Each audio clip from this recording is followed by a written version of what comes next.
My name is Sarah, and I'm 28. Mom yelled, "You'll never be as successful as your sister." I replied, "Then ask her to pay your debts." The room fell silent. I just smiled and texted someone. 20 minutes later, they couldn't believe who walked through their front door. "Where are you watching from today?" Drop your location in the comments below and hit that like and subscribe button if you've ever felt underestimated by your own family. You'll definitely want to stick around for what happened next. Let me back up and tell you how we got to this nuclear moment at my parents' 60th anniversary dinner. 2 months ago, I thought I was the family disappointment. Fresh out of culinary school with student loans that would make your head spin, working at a chain restaurant while my older sister Jessica ran her own law firm. Every family gathering was a masterclass in subtle humiliation. "Sarah's still figuring things out," Mom would say with that patronizing smile. "Not everyone can be as driven as Jessica." Dad would nod knowingly, like I was some charity case they hadn't quite given up on yet. My sister would just smirk from across the room, designer handbag clutched like a trophy. What they didn't know was that I'd been working nights at the restaurant while secretly building something during my free time. Food delivery wasn't just a job for me, it was research. I watched neighborhoods, studied patterns, learned which areas had money but lacked quality dining options. 3 weeks before the anniversary dinner, everything changed. I'd scraped together enough money to rent a small food truck. Nothing fancy. Just 4 wheels and a dream. My specialty was elevated comfort food. Gourmet versions of dishes people grew up loving, but couldn't find done right anymore. The first week was brutal. 12-hour days, burns on my arms, customers complaining about wait times. But slowly, word spread. Business professionals started lining up during lunch hours. College students discovered my late-night menu. Food bloggers began posting photos. Then Marcus Webb happened. Marcus owned 3 upscale restaurants downtown and had a reputation for discovering talent.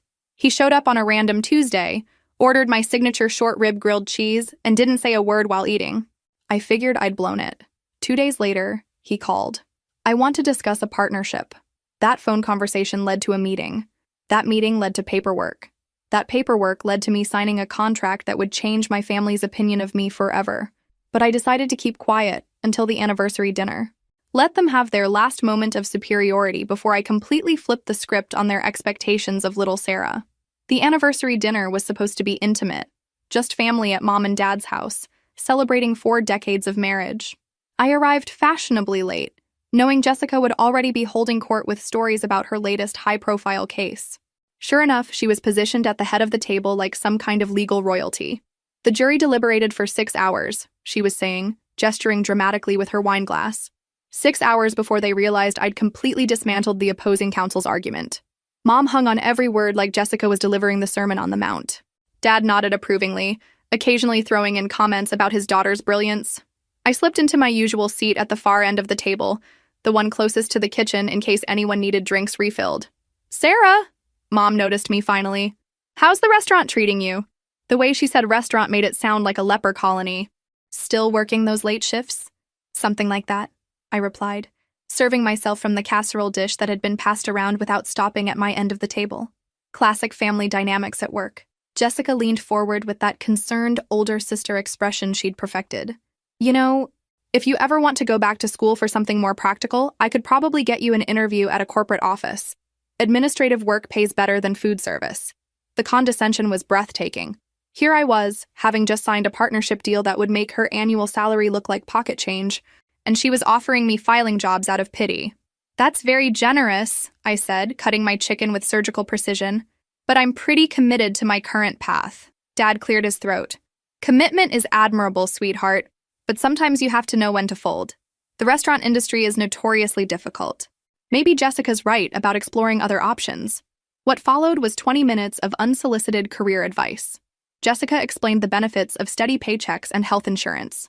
Mom worried about my financial security and reminded everyone that I was still paying off culinary school. Dad launched into statistics about small business failure rates. I sat there eating my dinner, letting them dig their hole deeper. Each piece of advice was another nail in the coffin of their credibility. They were so convinced of their own wisdom, so certain that I needed their guidance, that they never stopped to wonder if maybe things weren't exactly as they appeared. "The thing is," Mom said as she cleared the dinner plates, "success isn't just about passion. It's about making smart choices." Jessica understood that early on. That's when I knew it was time to make my move. "You're right, Mom," I said, putting down my fork. Success is about making smart choices. Speaking of which, how are those retirement investments working out for you? The question hung in the air like smoke. Mom's face tightened slightly. Dad shifted in his chair. Jessica looked confused by the sudden topic change, but I could see concern creeping into her expression. Our investments are fine, Dad said carefully. Why would you ask that? I pulled out my phone and pretended to check something. Oh, just curious. I mean, with the way the market's been lately and considering your mortgage situation, I trailed off meaningfully. Now I had their full attention. The thing about family dynamics is that everyone has secrets they think no one else knows about. My parents had refinanced their house twice in the past 5 years, thinking their children were oblivious to their financial struggles. Sarah, what exactly are you implying? Mom's voice had an edge to it. Nothing at all, I said innocently. I just think it's interesting how we define success differently. Like Jessica's law firm is doing well, but what about your personal situation, Jess? How's that working out? Jessica's confident demeanor cracked slightly. She'd been keeping her own financial problems quiet, but I'd noticed things. The designer handbag that she'd been carrying for 3 years running, the fact that she'd moved back in with our parents briefly last summer, claiming it was just temporary while she renovated her condo. My personal life is none of your business, Jessica said defensively. Of course not, I agreed. Just like my career choices shouldn't be everyone else's business either. But since we're all giving advice here, maybe we should be more honest about our own situations first. The room went deadly quiet. Mom looked between Jessica and me like she was watching a tennis match. Dad cleared his throat uncomfortably. This wasn't the wholesome family dinner they'd planned. Sarah, I don't appreciate your tone, Mom said firmly. Whatever point you're trying to make, this isn't the time or place. That's when my phone buzzed with a text. Perfect timing. I glanced at it and smiled. Actually, Mom, this might be the perfect time. I have some news to share. I stood up from the table and walked to the living room window, making sure they could all see me clearly. Remember how you've been worried about my future? Well, you can stop. Jessica rolled her eyes. Let me guess. You got promoted to shift supervisor? Not exactly, I said, pulling up the contract on my phone. I got promoted to restaurant owner. Have you ever experienced that moment when your family realizes they've completely underestimated you? Drop a comment below if you know that feeling. The silence that followed was deafening.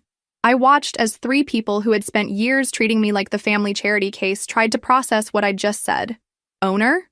Dad repeated slowly, like the word was foreign to him. Co-owner, technically, I corrected, enjoying every second of their confusion. Marcus Webb, the guy who owns those 3 upscale restaurants downtown, he offered me a partnership. Jessica's mouth opened and closed like a fish out of water. Partnership? Sarah, those restaurants generate millions in revenue annually. I know, I said simply. I've done my research. Mom was the first to recover. Honey, that's wonderful news, but partnerships can be complicated. Are you sure you understand what you're getting into? Maybe Jessica could look over the contract for you. Even in the face of my success, she couldn't help herself, still treating me like I needed supervision. Still assuming Jessica was the smart one who should handle the important stuff. Thanks for the offer, but I already had it reviewed by a legal team that specializes in restaurant partnerships, I said. They're quite impressed with the terms Marcus offered me. That hit Jessica right in the ego. Her specialty was corporate law, not restaurant partnerships, but she'd never admit she wasn't qualified to handle any legal document that crossed her path. Well, she said, trying to regain her composure. Congratulations. Though I hope you realize that restaurant partnerships often dissolve within the first 2 years. The industry is incredibly volatile. And there it was. The inability to just be happy for me.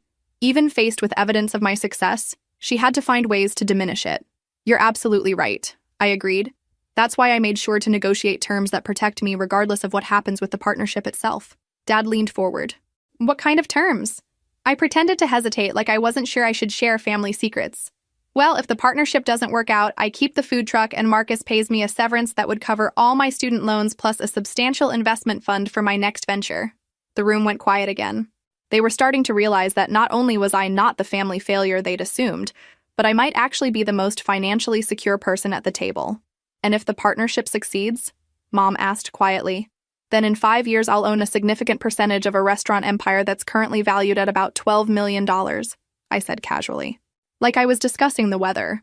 Jessica's wine glass hit the table harder than intended. A small splash of red wine stained the white tablecloth, which somehow felt symbolic. 12 million? She whispered. That's when my phone rang. I glanced at the caller ID and couldn't suppress a smile. "Excuse me for just a moment," I said, answering the call. "Hi, Marcus. Yes, I'm having dinner with my family right now." "Really? That's incredible news." I could feel 3 pairs of eyes burning holes in my back as I continued the conversation. "The food blogger from the Times wants to feature us? And they're interested in documenting the expansion? That's amazing. Yes, I'll call you first thing Monday morning to discuss the details." I hung up and turned back to my stunned family. "Sorry about that. Business calls, you know how it is." But they didn't know how it was. They had no idea what it felt like to have people calling with opportunities instead of problems. "The New York Times?" Mom's voice was barely above a whisper. "Well, their food section," I clarified, because accuracy matters. "But yes, apparently they've been following the local food truck scene and want to do a feature on successful partnerships between established restaurateurs and emerging talent." I walked back to the table and sat down, suddenly very aware of how the entire dynamic had shifted. 20 minutes ago, I'd been the struggling family member who needed guidance. Now I was the one with news that made their own achievements seem ordinary. Jessica had gone completely quiet, which was unprecedented. She always had something to say, some way to position herself as the expert in the room. But there's no spinning someone else's success into your own superiority, especially when that success dwarfs your own. "Sarah," Dad said carefully, "this is wonderful news. I hope you know how proud we are." The words sounded hollow after years of subtle disappointment. How do you suddenly flip from "we're worried about your future" to "we're proud of you" without acknowledging the complete reversal? "Thank you," I said graciously. "I know this probably comes as a surprise." "A surprise is an understatement." Jessica finally found her voice. "How long have you been planning this?" "The partnership, I mean." "About 6 months," I admitted. "I wanted to make sure everything was solid before I said anything. You know how family can be when you talk about big dreams before their reality." Mom winced slightly. We all knew exactly what I meant. How many times had they responded to my aspirations with concerned looks and gentle suggestions to be more realistic? 6 months, Jessica repeated. "So while we thought you were just working at that chain restaurant, I was also building my own business, networking with industry professionals, and developing the concept that would eventually attract Marcus's attention," I finished. "Funny how things work out when people actually support your vision instead of trying to talk you out of it." The barb hit its mark. Dad cleared his throat uncomfortably. "We were just trying to look out for you, sweetheart. Parents worry." "I know," I said, and I meant it. But there's a difference between worrying and constantly undermining someone's confidence, between being concerned and making someone feel like a disappointment. The anniversary dinner had officially become a therapy session. Mom dabbed at her eyes with her napkin, though I wasn't sure if it was from guilt or pride or just emotional overload. "What happens now?" she asked. "Now we celebrate," I said, raising my water glass. 40 years of marriage deserves recognition, regardless of what else is happening. But nobody moved to toast.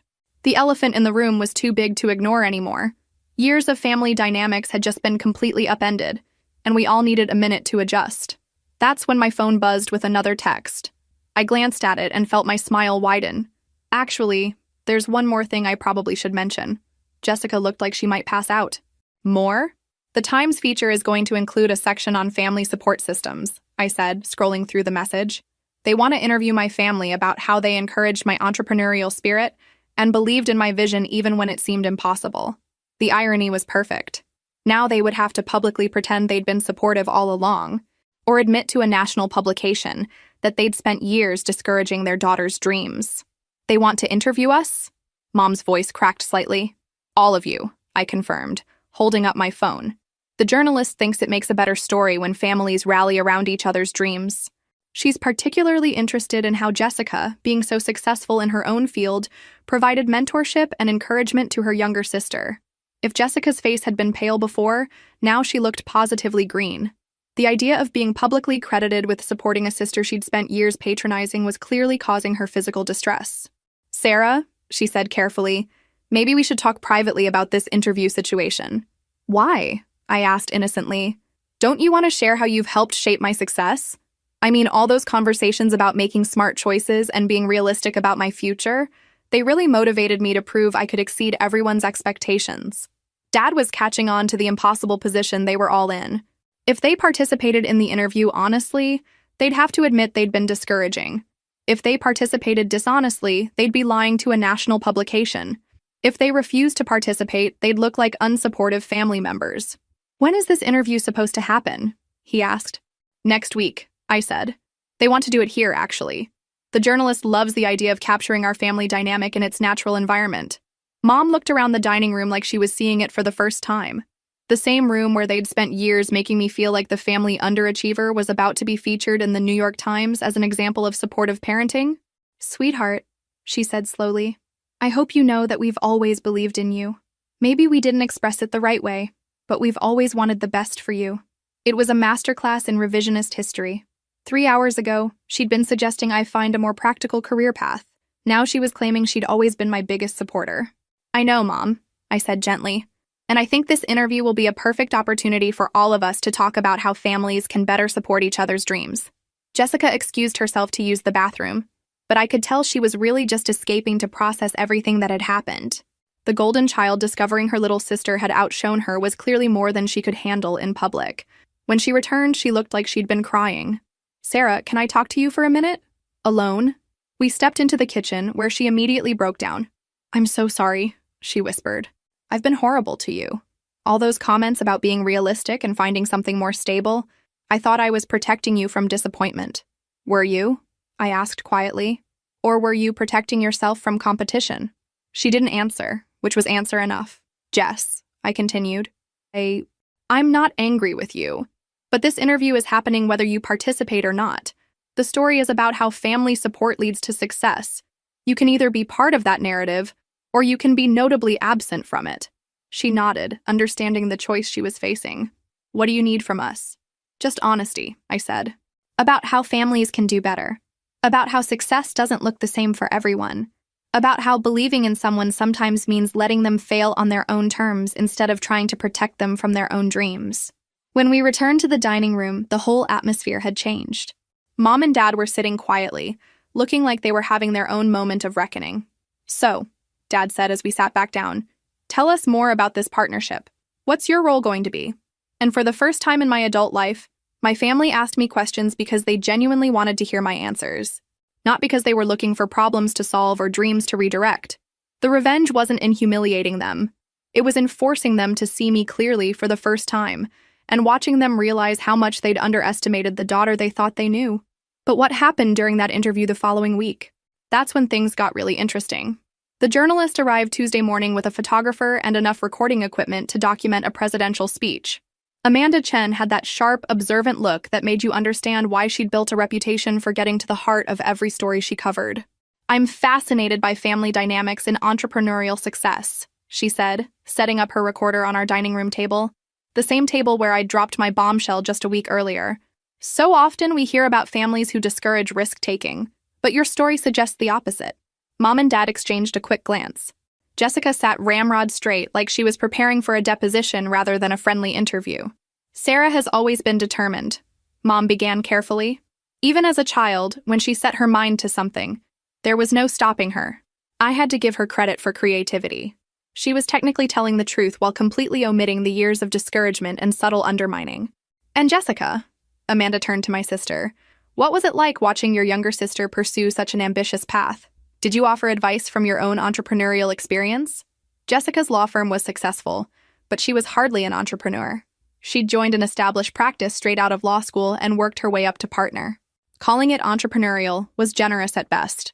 I tried to share what I'd learned about business relationships and contracts, Jessica said diplomatically. Sarah was always very independent in her decision-making. Amanda scribbled notes, clearly picking up on the careful word choices and diplomatic phrasing that suggested there was more to this story than the surface-level harmony.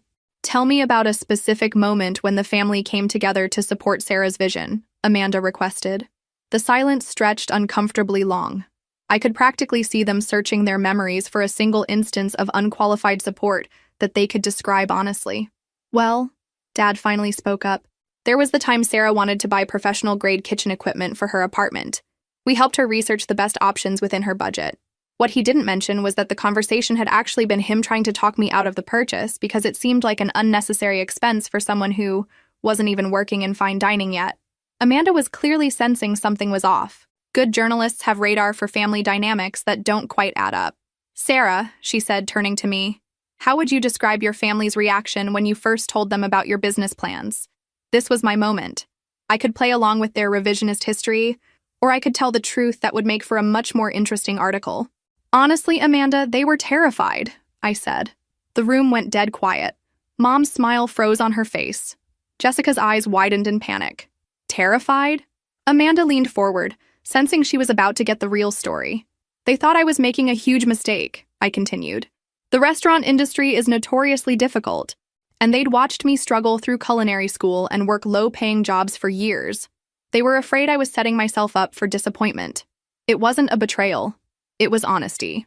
And it was making for a much better story than the sanitized version they'd been trying to present. What do you think will happen next?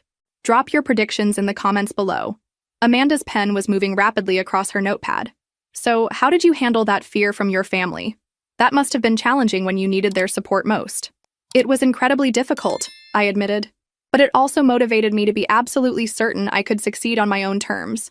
When people you love don't believe in your vision, you have to believe in it twice as hard. Mom looked like she wanted to crawl under the table. Jessica was staring at her hands, probably wondering how this interview had gone so far off script. And when did that dynamic change? Amanda asked. When did they start to see your vision coming to fruition? Last week, I said simply. The photographer, who had been quietly snapping candid shots during the conversation, suddenly looked up with interest. Even he could sense the story was taking an unexpected turn. Last week? Amanda repeated. You mean they didn't know about the partnership until very recently? I kept it quiet until everything was finalized, I explained. I'd learned that sharing dreams with people who don't understand them can be more discouraging than helpful. So I decided to prove myself first, then share the results. Jessica finally found her voice. We weren't trying to discourage you, Sarah. We were trying to be realistic. I know, I said gently. And now we can all see how that felt from both sides. Amanda was clearly realizing this wasn't the supportive family story her editor had pitched. This was something much more nuanced and potentially controversial. How do you think other families could handle similar situations better? She asked. Ask better questions, I said immediately. Instead of asking, are you sure about this? Ask, how can I help you succeed? Instead of listing all the ways something could fail, ask about the plans for overcoming obstacles. Dad cleared his throat. That's actually very insightful. I wish we'd thought of that approach earlier. It's not too late, I said, meeting his eyes. We're all still learning how to support each other better. The interview continued for another hour, with Amanda skillfully drawing out stories that illustrated the complexity of family dynamics around risk-taking and success. By the end, she had a completely different article than the one she'd expected to write. This is going to resonate with a lot of families, she told me as she packed up her equipment. The idea that love and support don't always look the way we think they should. After Amanda and her photographer left, the four of us sat in the living room in contemplative silence. Are we going to come across as horrible parents in this article? Mom asked quietly. You're going to come across as real parents, I said. Parents who love their daughter but made some mistakes along the way. Parents who learned something and decided to do better. Jessica looked up from her phone. I just want you to know, Sarah, I really am proud of you. I always have been, even when I was too insecure to show it properly. It was the first completely honest thing she'd said to me in years. That evening, Marcus called with more news. The Times article is generating buzz even before it's published, he said. 3 different restaurant groups have reached out about potential collaborations, and there's talk of a cookbook deal. A cookbook deal. 6 months ago, I'd been serving pre-made salads at a chain restaurant. Now publishers were interested in my recipes and business story, but the real transformation wasn't in my career. It was in my family's willingness to see me as someone whose dreams were worth believing in, even when they didn't understand them. The article published 3 weeks later with the headline, When Love Looks Like Doubt, How One Family Learned to Support Unconventional Dreams. Amanda had masterfully woven together our story with expert commentary on family psychology and entrepreneurial success. The response was immediate and overwhelming. My phone started ringing before 7 a.m. with interview requests, collaboration proposals, and messages from readers who connected with the family dynamics we'd described. Sarah, Mom called me that morning, her voice shaky with emotion. Have you seen the comments on the online version? I hadn't, but I pulled up the article on my laptop and scrolled down to the reader responses. Hundreds of comments from people sharing their own stories of family members who had discouraged their dreams, and others who had learned to be better supporters. My parents convinced me not to pursue music. 20 years later, I still wonder what might have been, wrote one reader. This article helped me realize I've been doing the same thing to my daughter, Time to have a conversation, wrote another. But it was the comment from someone named Patricia Johnson that stopped me cold. I recognize this family. I went to high school with Jessica. This article doesn't tell the whole story. My stomach dropped. I called Jessica immediately. Did you see the comment from Patricia Johnson? I asked without preamble. I saw it. Jessica's voice was tight. She's referring to something that happened in high school, something I never told you about. What are you talking about? Jessica was quiet for a long moment. Remember when you were in 8th grade and you won that regional cooking competition? The one that came with a scholarship to that summer culinary program? Of course. Mom and Dad said we couldn't afford for me to go, even with the scholarship. Sarah. Jessica's voice broke slightly. They could afford it. I talked them out of letting you go. The words hit me like a physical blow. What? I was jealous. I was 17 and struggling in my AP classes, and my little sister was getting recognition for something that seemed so effortless for her. I told them it would interfere with your regular academics, that culinary arts wasn't a real career path, that they'd be wasting money on a hobby. I sat down heavily on my couch, trying to process this revelation. That summer program had been my dream. The disappointment when my parents said no had been devastating, and I'd blamed it on money for over a decade. Jessica, I said quietly, that program launched 3 kids into professional culinary careers. One of them owns restaurants in 5 states now. I know, she whispered. I've followed their careers over the years. I know exactly what I cost you. The conversation continued for over an hour, with Jessica confessing to other moments when she'd undermined my confidence or influenced our parents' perceptions of my abilities. Each revelation was like a puzzle piece clicking into place, explaining years of subtle family dynamics I'd never fully understood. Why are you telling me this now? I asked finally. Because that article made me realize how much damage I've done over the years, and because Patricia's comment means other people from our past are going to start connecting dots. I'd rather you hear the truth from me. After we hung up, I sat staring at my phone, feeling a complex mix of anger, sadness, and oddly relief. At least now I understood why my family's lack of support had always felt so coordinated, so systematic. But I also realized something else. Knowing the truth didn't diminish what I'd accomplished. If anything, it made my success more meaningful. I'd overcome not just external obstacles, but years of deliberate sabotage from someone who was supposed to be on my team. My phone rang again. This time, it was Marcus. Have you been following the article response online? He asked. Some of it. Why? Food Network wants to meet with us. Food Network. The holy grail of culinary careers. I'd grown up watching their shows, dreaming of someday being talented enough to catch their attention. Now they were calling me. They want to discuss a potential show concept, Marcus continued. Something about family dynamics and food culture. Your article really struck a nerve with their programming team. I was still processing Jessica's confessions, and now this. It was like the universe was determined to pack a lifetime of revelations into a single day. When do they want to meet? Next week, in New York. Sarah, this is huge. Food Network doesn't take meetings with unknowns. The fact that they're reaching out means they see serious potential. After the call, I realized I needed to tell my family about this development. But Jessica's confessions had changed everything. How do you celebrate new opportunities with people who've been actively working against your success for years? I decided to call a family meeting. Not a celebration, not an announcement, but a real conversation about everything that had been revealed and what it meant for our relationships going forward. They all agreed to come over that evening. When they arrived, the atmosphere was tense. Everyone knew Patricia Johnson's comment had opened a can of worms that couldn't be closed again. Before we talk about anything else, I said, I need to understand the full scope of what's been happening behind my back all these years. Mom and Dad looked confused, but Jessica's face told them everything they needed to know about what was coming. Jessica told me about the summer culinary program, I continued. About how she convinced you not to let me go, even though we could afford it. Mom's face went white. Sarah, we can explain. I don't need explanations, I interrupted. I need honesty. Complete honesty about every time someone in this family actively worked against my interests. What followed was one of the most difficult conversations we'd ever had as a family. Dad admitted to times he'd steered me away from opportunities because Jessica had convinced him I wasn't ready. Mom confessed to downplaying my achievements to relatives to avoid making Jessica feel overshadowed. But the biggest revelation came when Jessica broke down completely and admitted that she'd actively sabotaged my confidence for years because she was afraid I was naturally more talented than she was, and she couldn't handle being the less successful sister.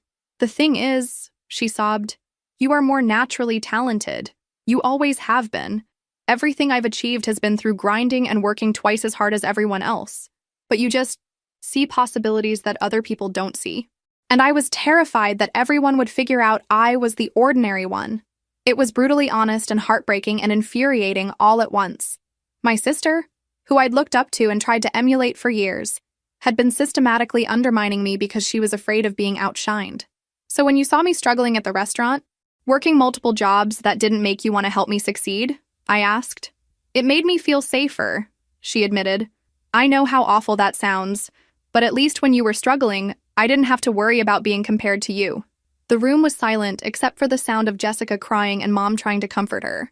Well, I said finally, I have news that's going to make you very uncomfortable then. I told them about Food Network, about the potential show, about the 3 restaurant groups that wanted to collaborate, about the cookbook deal that was looking more likely every day. With each piece of news, Jessica seemed to shrink further into herself. This wasn't just success anymore. This was the kind of success that gets written about in business magazines and featured on morning talk shows. How do you feel about that, Jess? I asked pointedly. She looked up at me with red, swollen eyes. Terrified, she said honestly, and proud, and ashamed, and happy for you, all at the same time. It was the most honest answer she'd ever given me about anything. Good, I said, because we're going to figure out how to be a family that supports each other instead of competing. And it starts with you deciding whether you want to be my sister or my saboteur. That night, I lay awake thinking about everything that had been revealed. The family I thought I knew had never really existed. But maybe, for the first time, we could build something real. The Food Network meeting was scheduled for Friday morning at their headquarters in Chelsea Market. I took the train to New York, spending the 3-hour ride mentally preparing for what could be the conversation that changed my entire career trajectory. But when I arrived at Penn Station, Jessica was waiting for me. What are you doing here? I asked, genuinely shocked to see her. I came to support you, she said simply. I know I don't deserve to be here after everything I've done, but I wanted you to know that I'm trying to be different. We walked through the city together, and for the first time in years, it felt like we were actually sisters instead of competitors. Jessica asked thoughtful questions about my business plans and listened to my answers without trying to find problems or offer unsolicited advice. I've been seeing a therapist, she admitted as we crossed 14th Street. Since our family meeting, I needed to understand why I've been so threatened by your success. And what have you learned? That I've been defining myself by being better than you instead of just being good at what I do, she said. And that I've wasted years being jealous of someone I should have been celebrating. The Food Network offices were everything I'd imagined and more.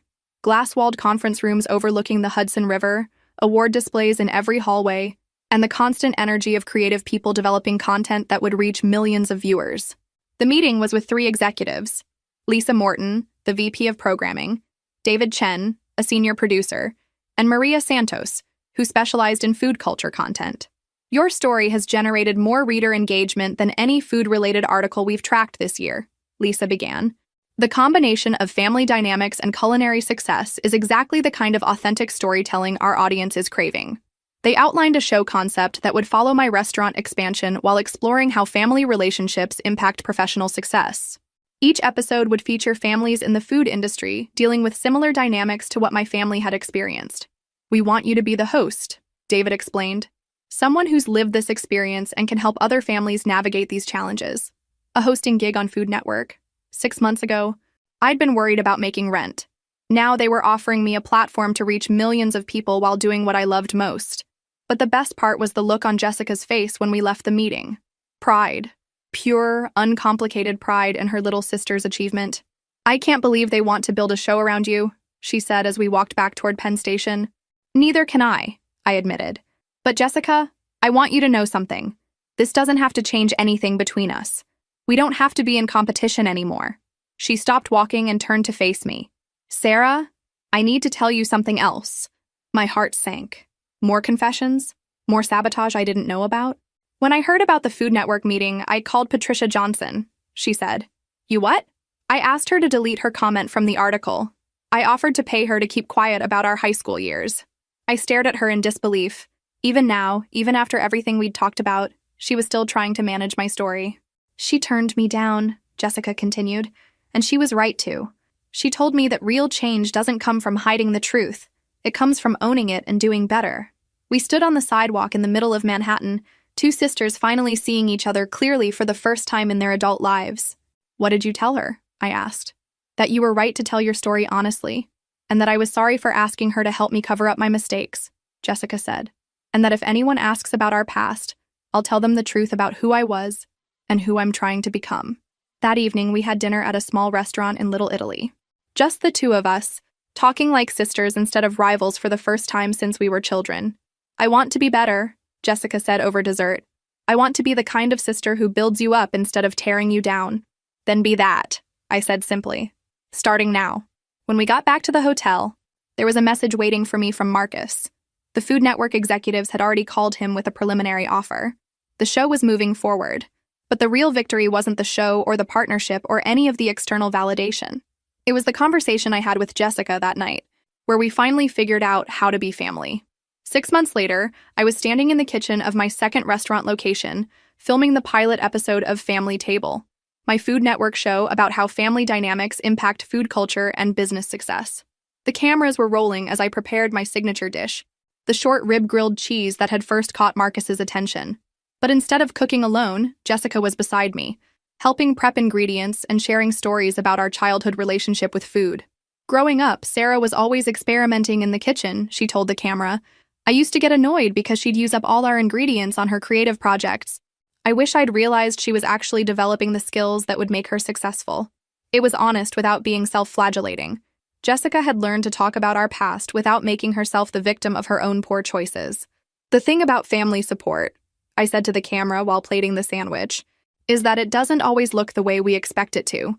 Sometimes the most loving thing family can do is get out of each other's way and let each person find their own path to success." The restaurant was bustling around us, a perfect example of how dreams can become reality when you persist despite discouragement. Marcus moved between tables, greeting customers who had come specifically because of the Times article or the early buzz about the show.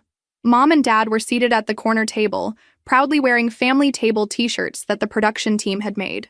They'd become genuinely supportive once they understood how their previous approach had affected me, though it had taken several family therapy sessions to get there. "The response to the show concept has been incredible," the producer told me during a break in filming. "We've got families from all over the country applying to be featured in future episodes. Apparently, your story really resonated with people."